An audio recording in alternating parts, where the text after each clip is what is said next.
Jeffrey was what I would call, and many in my life call, the son of a promise. Jeffrey was considered to be my reward for so many losses and so many sacrifices that I have endured in life. Jeffrey was, and Jeffrey is today, that pearl. Jeffrey became what we call in the Christian community a very, very godly young man. All through his high school, Jeffrey, beside that he was playing football through the high school, that he was in a Christian private school, which it was very tough, academically tough.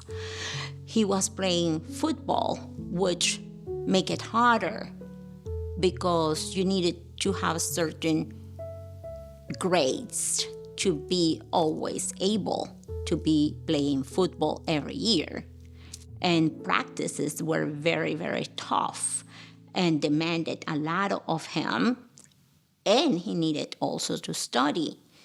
Besides that, Jeffrey was committed to help in a shelter in downtown.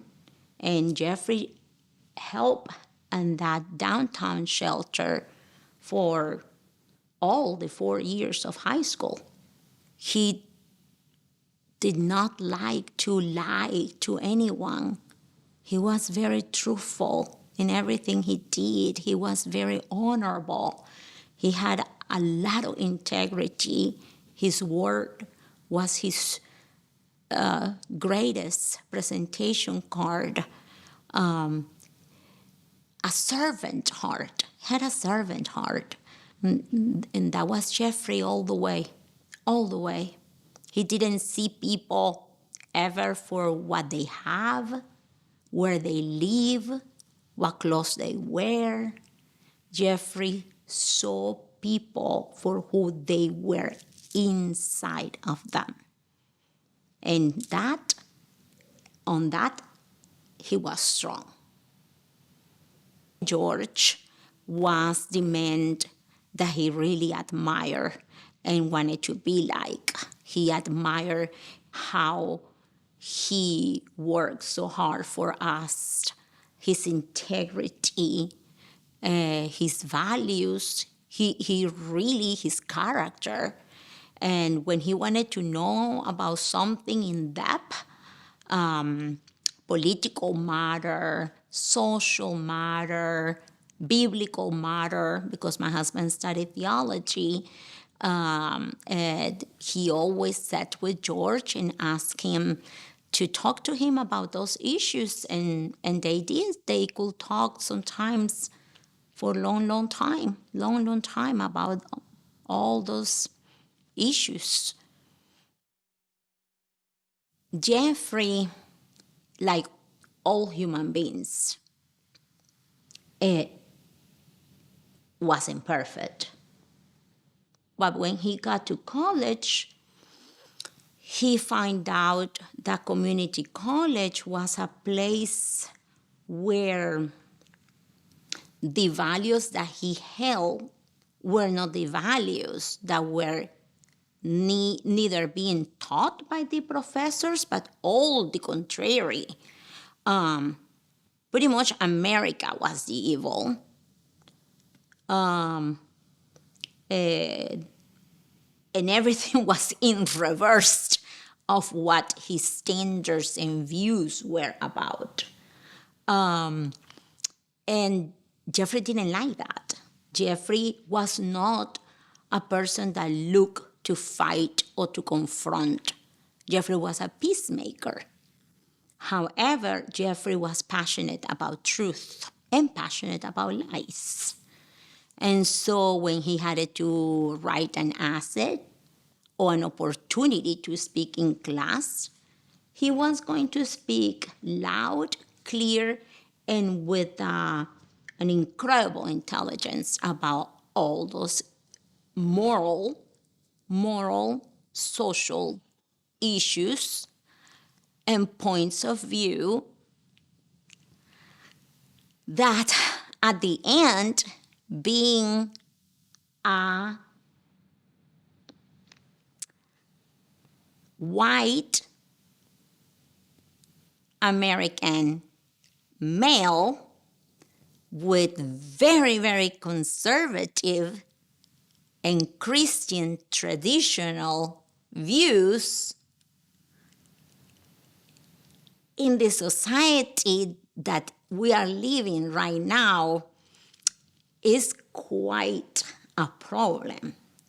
And so he found himself rebuked by the teachers, canceled by them, dismissed by them, and dismissed was the best part if he was not rebuked. And then by classmates, especially girls, mocked, insulted, and even spit in his face if he talked something about, for example, abortion, which he was against. So all that with time, Jeffrey was tough. He had a very tough skin. He had a very strong identity. But with the years, it started to weaken, to feel lonely. Jeffrey tried meth. And after that, Jeffrey immediately called us, asked us for help. We took him to a rehab at Tyler, Texas. He finished the days there. He came back, and these men reached at him again after several weeks that he had passed maybe, I don't know, maybe 6 weeks. And Jeffrey did meth again. And then he passed. We took him to another place. Jeffrey came back. And Jeffrey was doing great. He passed the days that the month that he was there, and then he passed many weeks. You did meth again, and then after that, Jeffrey was out of the picture for 5 months. And when Jeffrey came back again, I don't know what happened in his mind at that moment. I don't know really what happened. Jeffrey was facing a bad situation at that moment. And he just went and got meth, and the meth had fentanyl. And the person that was there that could help him decided not to help him, but just to tell him, go walk it out. Just leave. Just go walk it out, knowing how intoxicated he was. And he basically was found by police's car on the street, all confused and highly intoxicated. But they saw him that he was a child, that he was young man, 27 at the time, young, very well dressed, because this happened within less than a year.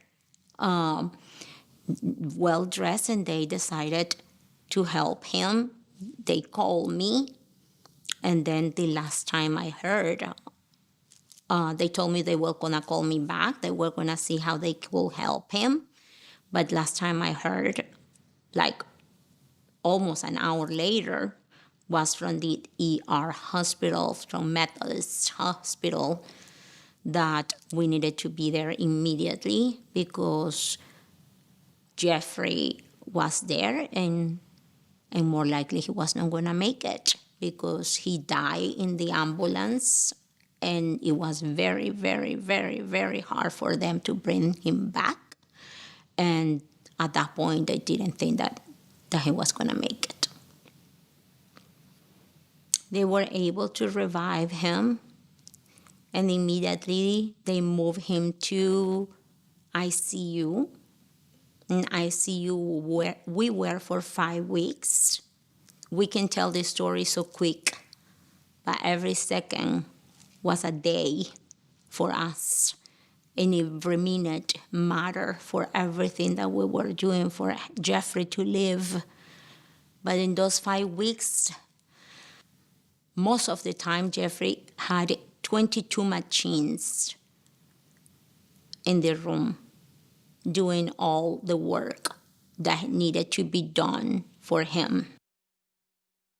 Brain damage, ischemic brain damage, diffuse epoxy ischemic brain damage. What that means is that all the 6 lobes and the brain stem were completely, knowing 100%, because there were tiny little patches here and there, but it was just destroyed. It was a mass destruction. So it comes what they call multi-organ failure. Jeffrey liver, just of the fentanyl alone, and because of that lack of oxygen, Jeffrey liver was absolutely destroyed. Kidneys suffer so much that more likely could be that Jeffrey was going to be in dialysis for life. Jeffrey was never going to breathe on his own, but through a machine, and Jeffrey had heart failure. But we lived 5 weeks praying and praying and calling all our friends in the church, to pastors and elders of the church and all our friends to come and daily maintain 24 hours prayers and fastings for Jeffrey coming to life and healing and restoration. And that's how we live the next 5 weeks. And that's how we lived then for the first 2.5 months until Jeffrey opened his eyes, moved for first time he moved his hand. Even with all that, the doctors were telling us that it was irrelevant, that was just like reflex of his body. There were 5 teams of doctors: liver, kidneys, heart, brain, and lungs. And they were just absolutely, especially the neurologist team, were just having meetings and meetings and meetings with us about completely forcing the disconnection, which they felt it was the best for Jeffrey to be disconnected. And we fought and fought and fought. He started responding, opening his eyes, moving his hand, but he needed a trachea because they needed to pull the tube, the ventilator, but we couldn't do it because we got opposition to that. He needed his feeding tube because he couldn't eat. We got opposition to that. So at the end, my husband called Texas Right to Life and asked them to help us. And they, over the phone, gave us a lot advice. But at the end, they made only one single phone call. And that single phone call changed the whole dynamic. They decided to be incredibly pro-life people, the doctors in the hospital, to help Jeffrey in every way possible without any questions. As soon as they knew that this organization was involved, things started to change quickly in our favor. And that's how we saved, really, this is how we saved Jeffrey's life. After that, they moved us from ICU and sent us to another floor and kept us there, trying to convince us to send Jeffrey to a hospice. I said no. Then they tried to convince us to send Jeffrey to a nursing home. I said no. Then they tried to convince us to, then you better receive Jeffrey in your house. I said, good luck, if someone opens the door, because I won't. And so I said, I am not leaving until my son go to TIER. And TIER is considered the second best hospital of the world for brain damage. And so in the medical center, and I said, my son is going to TIER, which they literally laugh about it. But they stopped laughing when they realized that literally I was not leaving the hospital. And no one could get me out of that hospital unless I was going to TIER. So we were finally sent to TIER. So we thought that he was completely paralyzed, that he was never going to walk again. You could put his legs in one position, and 30 hours later, those legs were going to be in the same position. Same the arms. He just moved certain movements in the arms, but not that much. But there was awareness in his eyes, in his face expressions. And when my husband talked to him, he learned to talk back to us in pure face expressions. Which it was incredible to us because Jeffrey never was an expressive person. When we moved to TIER,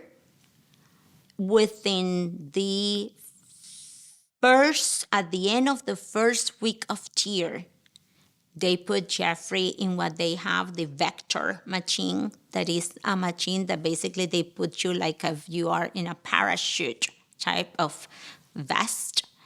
And they started to assess if there was a possibility for Jeffrey to even in a future be rehabilitated to walk.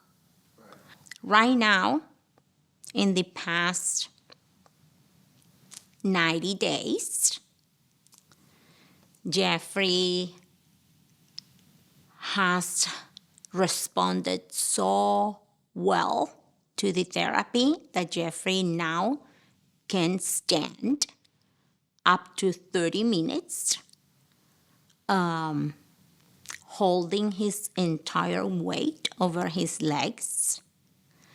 Jeffrey can hold his head up completely over his shoulders. In the past, he couldn't. His head was always completely dropped to the front. He couldn't hold it up. Last month, he started to talk, and he has said phrases, full phrases. I want to go home. Where is my mom? Call my mom. Take me outside. When the nurse was coming with medication, he told her, I want you to leave. With talking comes eating. They're like a twin sisters. And so those two come hand to hand together. So he started chewing ice and swallowing pieces of ice.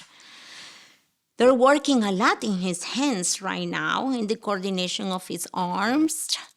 And Jeffrey, the most amazing part of all this is that Jeffrey understands everything pretty much at yours and my level. the 4 organs have been miraculously healed. Jeffrey is not longer in dialysis. His catheter was removed. Jeffrey doesn't longer has heart failure. Jeffrey is breathing on his own. And Jeffrey's liver, all his enzymes are 100, which were 9,000. And Jeffrey can live with this liver for the rest of his life. But all the challenges of the mass destruction his body and mind and brain received creates also waves and waves of physical illness. And so when we said therapy, 3 hours daily therapy, many times he doesn't have the therapy, and we lose therapy sometimes for weeks or for days, because Jeffrey suddenly gets so ill and so weak.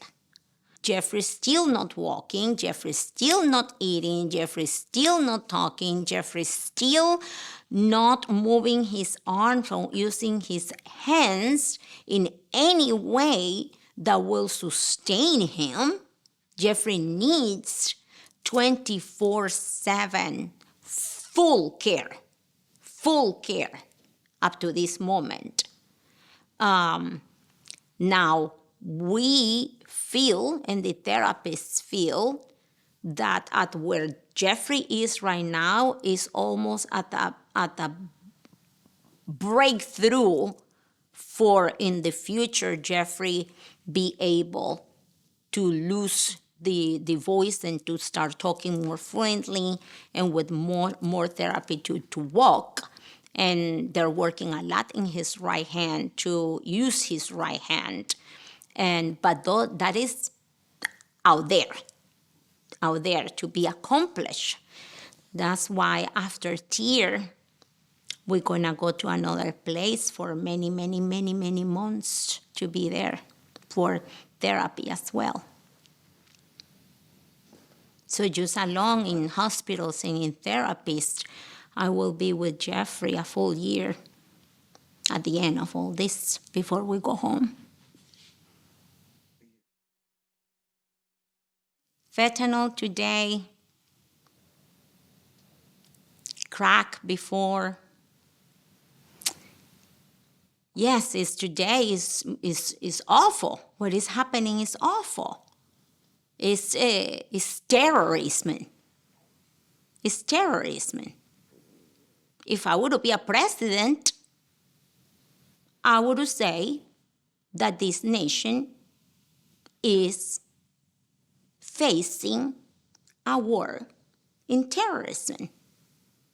And it's fentanyl. And where it's coming from. And I would declare war. There's 2 things that I value the most in life. One is God, and one is family. Faith says that what is faith? Hebrew 11 verse. What is faith? Biblically speaking, is the assurance of the things to come, the things that you have asked, the things to come, and the title deed of the things that you have not seen yet. So it's a complete and total assurance of receiving something without even seeing it, to the point that right after that says that God created all the universe through something that did not even exist in. And it came, it materialized. That's how I'm living. That's how my family is living. That's why when this happened to Jeffrey, we called the church, the body of Christ, to pray for Jeffrey. That's how we got a new heart instead of a heart failure. That's how we got a new liver instead of a destroyed liver that needed transplant. That's how we got amazing kidneys right now instead of dialysis for life. This is how Jeffrey's breathing on his own instead of breathing with a machine forever. This is how a person that it was condemned by doctors, by science, to die, to be disconnected, that his brain was gonna be dead forever. That's how his brain has come alive to the point that now understands everything, has consciousness, awareness, and is coming to life day by day by day by day. Now throwing phrases and speaking. So the Christian community exists, lived out of faith. And that's the only way that a Christian can live in this life. And that's how we accomplish everything. And that's how we're going to see the full restoration of Jeffrey at the end of all this. Because what the devil has intended to our completely destruction, we're gonna use it as we're doing it right now in this film to his kingdom of evilness and darkness and badness, to his destruction. Because we're gonna try to save as many lives as possible from his disgusting past of fentanyl and death.